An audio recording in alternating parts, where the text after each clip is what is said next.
My name is Noah Parker, and this is the story of the girl I loved at the wrong time. Her name was Lily Anderson. I met Lily during my first week in Chicago. I had just moved there for work, carrying 2 suitcases and a heart full of uncertainty. I didn't know a single person in the city. One rainy evening, I walked into a small coffee shop near my apartment, mostly to escape the cold. Lily was standing behind the counter, tying her hair back, humming softly to a song playing on the radio. She looked up and smiled. "What can I get you?" I don't remember what I ordered. I only remember her smile. I started going to that coffee shop every day after work.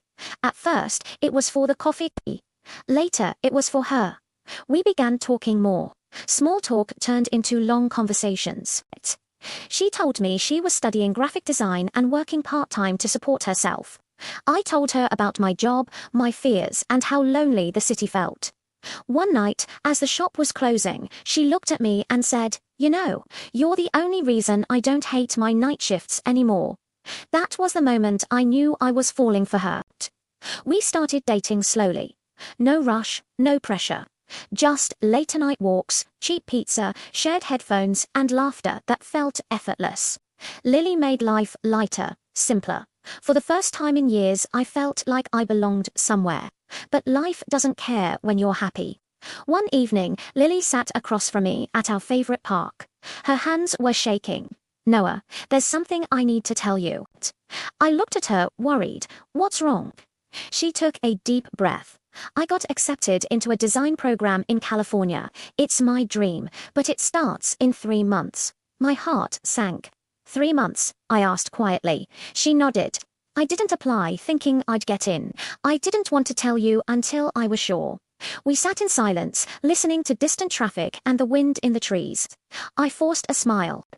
"That's amazing, Lily. I'm proud of you." She looked at me with tears in her eyes. "But what about us?" I didn't have an answer. We tried to make it work. We told ourselves 3 months was a long time. We made more memories than ever, as if we could somehow store them for later. But as her departure got closer, the air between us grew heavier. The night before she left, we sat on the floor of her apartment, surrounded by half-packed boxes. She leaned her head on my shoulder. "Promise me something," she said softly. "What?" "Promise me we won't hate each other for choosing ourselves." I swallowed hard. "I promise." The next morning, I dropped her at the airport. We stood there, holding hands, not wanting to let go. She kissed my cheek and whispered, "Thank you for loving me." Then she walked away. I didn't follow. Weeks turned into months. Months turned into a year. We texted at first, then less. Then not at all. I dated other people. None of them felt right. Something was always missing. Sometimes, late at night, I'd wonder if Lily ever thought about me. If she ever missed our walks, our quiet moments. 2 years later, I was back in that same coffee shop. Different barista, same smell, same music. I ordered my drink and turned around. And there she was, Lily, standing near the window, older, more confident, but still her. Our eyes met. She smiled first. "Noah," she said softly, "I was hoping it was you." We sat together for hours, talking like no time had passed. She told me about her career, her struggles, her growth. I told her about my life, my mistakes, my loneliness. Before leaving, she looked at me and asked, "Do you ever think about what would have happened if I stayed?"